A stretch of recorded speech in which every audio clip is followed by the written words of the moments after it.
오늘은 바벨론의 멸망 예언 두 번째 말씀입니다.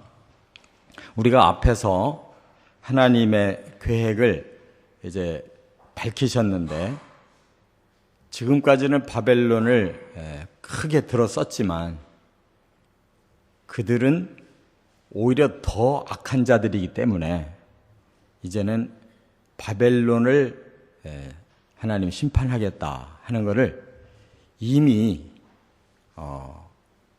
그 70년이면 바벨론이 끝난다고 하는 그 예언 뒤에 더 구체적으로 어떻게 그들이 멸망하기에 70년 만에 끝나는가를 지금 이 50장에서 밝히시는 중입니다.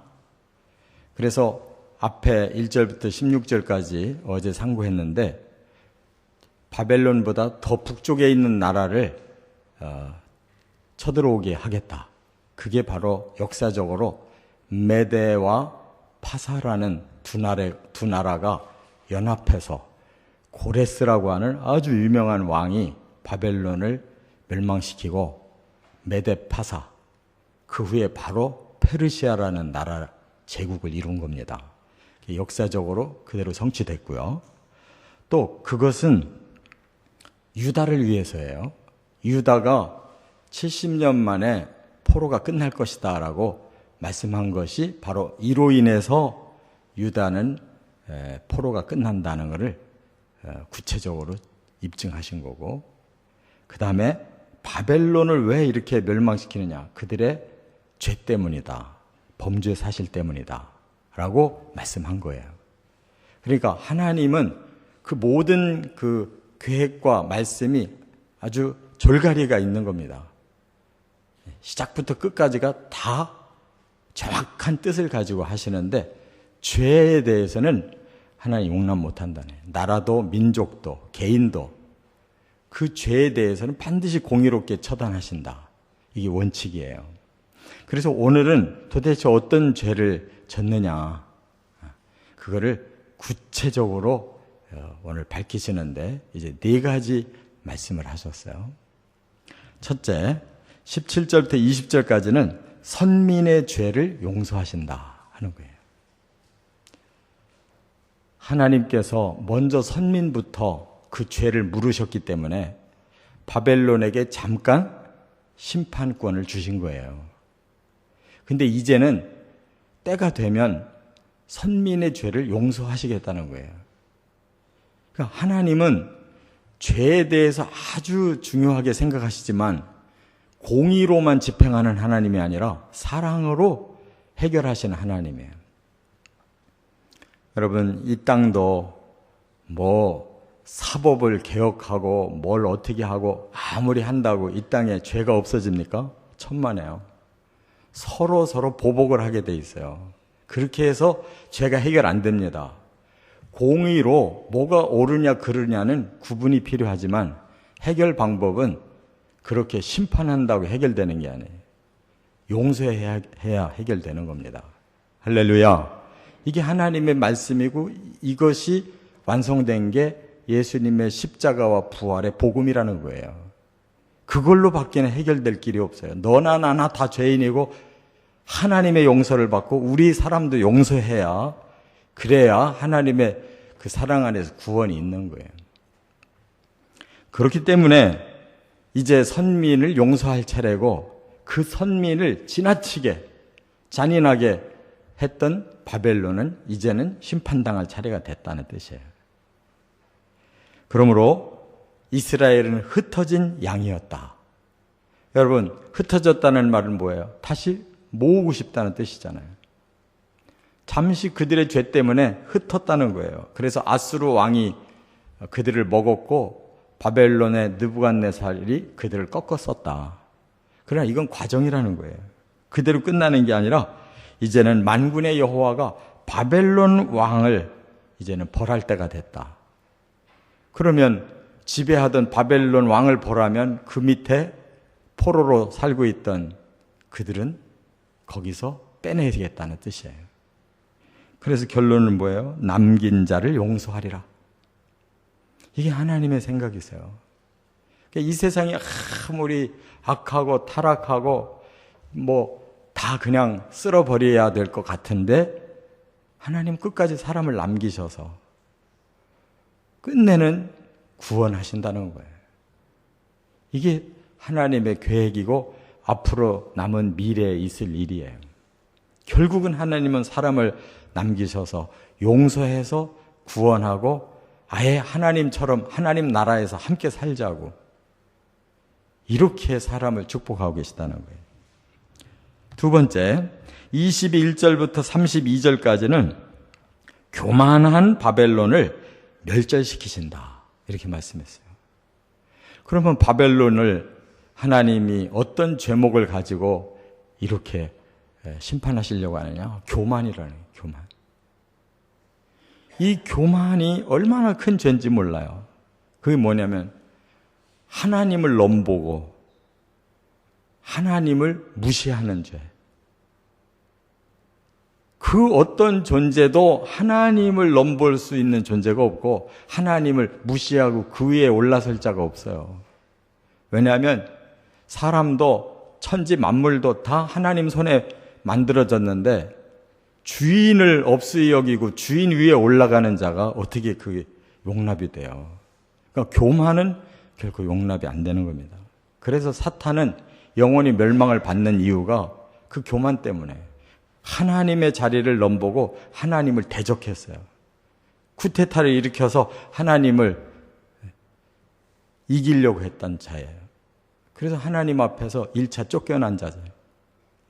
이 땅을 또 다시 지배하고 하나님의 일을 방해하고 이 세상을 사탄의 나라로 지금 만들려고 하는 거예요. 지금 현재. 그러니까 하나님이 또 심판하고 그래서 1000년 동안 이 땅은 에덴이 회복되지만 사탄은 바로 감옥에 갇히는 거예요. 1000년 동안. 그리고 마지막 기회가 한 번 더 있는데 바로 사탄과 모든 악한 자들은 영원한 형벌을 받고 또 하나님 앞으로 돌아온 자는 구원을 받을 기회가 마지막에 있는 거예요. 그게 바로 흰 보좌 위에 앉아서 그리스도가 심판하신다는 뜻이에요. 그게 마지막 심판이에요. 그런데 거기서 끝까지 교만한 자 그대로 사탄과 함께 사람도 영원히 지옥에 들어가는 거예요. 지옥은 사람이 갈 곳이 아니었어요. 끝까지 하나님 대적하고 방해하고 싸우려고 하는 사탄이 가야 될 곳인데 사람이 그 사탄에게 속아서 끝까지 사탄 편에 서면 지옥 가는 겁니다. 그 원인이 뭐냐? 교만이에요. 하나님을 없이 여기고 대적하고 이렇게 올라서려고 하는 교만은 하나님이 용서할 수가 없어요. 그래서 북쪽의 나라를 시켜서 싸움이 일어나고 큰 파멸로 진멸시키겠다 이렇게 21절에 시작하셨어요. 계획을 다 구체적으로 밝히셨어요. 북쪽 나라를 키워서 그들로 하여금 바벨론을 치게 해서 바벨론이 그때 멸망당할 거다. 지금의 이 이라크 지역인데 지금 이라크 지역의 민족은 그 이스마엘의 후손들입니다. 그 당시에 바벨론 민족들과 달라요. 그들 멸절돼 버렸어요. 또 온 세계의 망치였으나 그가 꺾여서 부서졌다. 온 세계의 망치라는 말은 온 세계를 다 주무르는 그런 강한 망치 같은 제국이었다는 거예요. 그런데 그게 부서진대요. 어떻게 그럴 수가 있느냐? 하나님이 심판하면 세계를 다스리는 망치라도 하루아침에 꺾인다는 거예요. 그리고 24절에 뭐라고 그래요? 여호와와 싸워서 잡혔다. 하나님이 그들을 싸우신다는 거예요. 심판하기 위해서. 그런데 어떻게 하나님을 이기겠어요? 잡히는 거지. 그리고 하나님이 이건 공의의 보복이다라고 뭐라고 선포하셨냐면 여호와의 보복이다 28절에 성전의 보복이다 28절에 공의의 보복이다 29절에 교만의 보복이다 29절에 이거는 공의로운 보복이라는 거예요. 하나님께 대항한 죄값. 하나님 앞에 대든 거, 하나님의 성전을 멸시한 거, 공의를 무너뜨리려고 한 거, 교만해서 하나님 앞에 맞선 이 죄에 대한 공의의 보복이다 그랬어요. 이게 심판의 원리인 겁니다. 그러므로 31절에 교만한 자의 벌이다. 교만한 자는 결코 용서할 수가 없다는 거예요. 꼭 깨달아야 될 줄 믿습니다. 하나님 앞에만큼은 교만하면 안 돼요. 세 번째, 33절부터 40절까지는 우상에 실성한 바벨론을 파멸시키신다 그랬어요. 우상에 실성한 자. 하나님이 또 하나 용서할 수 없는 것이 거짓 신을 진짜 신이라고 믿고 하나님을 거부했다는 거예요. 이거는 영적 배신이에요. 하나님이 사랑으로 지으셔서 강대국을 만들어줬더니 그들이 엉뚱한 신에다가 벨이라고 하는 신에다가 무로닥이라고 하는 신에다가 그냥 온갖 영광을 다 돌리고 그렇게 우상에게 실성했대요. 여기 38절에 그랬어요. 그들은 신상의 땅이었고 우상에 실성한 자들이었다 그랬어요. 우상에 실성했다는 말이 뭐예요? 우상에게 아주 깊이 빠져서 정신을 잃은 자들이라는 거예요. 그 하나님이 용서할 수가 없는 거예요. 우리가 끝까지 하나님 반대편으로 나가서 다른 신 제 아무리 잘 믿어봐야 그것은 오히려 파멸의 길이에요. 하나님이 창조하지 않은 다른 세계로 가면 몰라도 하나님이 창조하신 세계 안에 있는 한 하나님만 참신이고 하나님만 우리가 경외해야 될 사랑의 대상자지 그 이외에 다른 게 없다는 거예요. 그래서 하나님이 철저히 파멸시키신다 그랬어요. 그때에 누가 파멸되느냐? 주민도 또 고관들도 지혜로운 자들도 용사도 말들도 병거들도 그들이 지배했던 모든 민족도 보물도 또 그 나라가 물이 부족한 나라인데 그냥 수로를 만들어서 물이 철렁철렁하게 넘치는 멋있는 성을 만들어 놨지만 그것도 다 파멸시킨다. 이렇게 말씀했어요. 그리고 소돔과 고모라처럼 되었도다. 소돔과 고모라 지금도 그 흔적이 남아 있습니다. 사해 그 밑에 부분에. 거기는 완전히 생명체가 없어요. 과거에 그 도성이 있었던 흔적이 있는데 그 겉을 뭘로 다 감싸고 있냐면 소금으로 다 감싸고 있어요. 거기는 생명체가 없어요. 그렇게 멸절시킨다고 그랬어요. 끝으로 네 번째, 41절부터 46절에 보면 북쪽에 강한 나라가 일어나 바벨론을 약탈한다.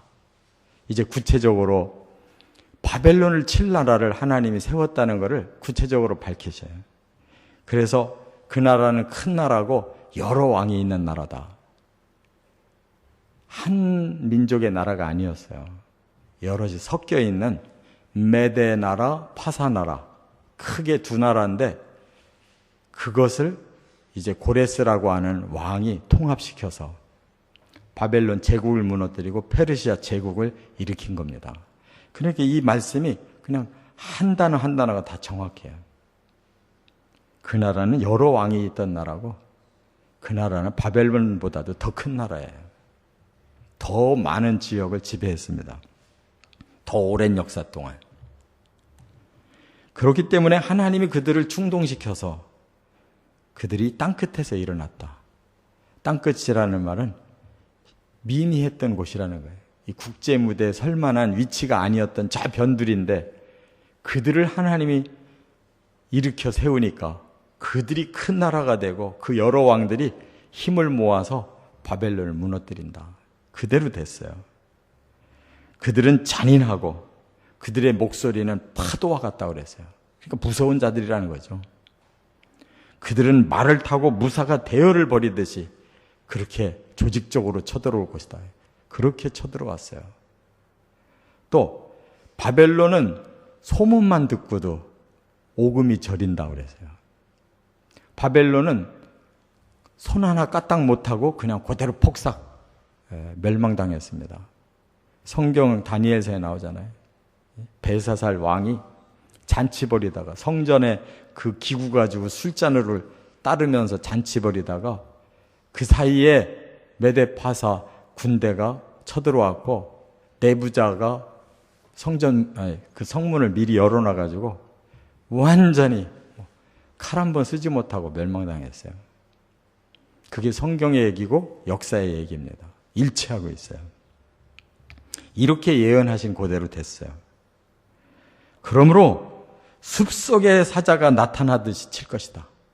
여러분, 사자가 자기의 먹이를 발견하면 숲속에서 웅크리고 가까이 올 때를 기다립니다. 그랬다가 결정적인 순간에 숲에서 튀어나와서 목덜미를 무는 거예요. 그렇게 메데파사가 바벨론을 그렇게 멸망시킨 겁니다.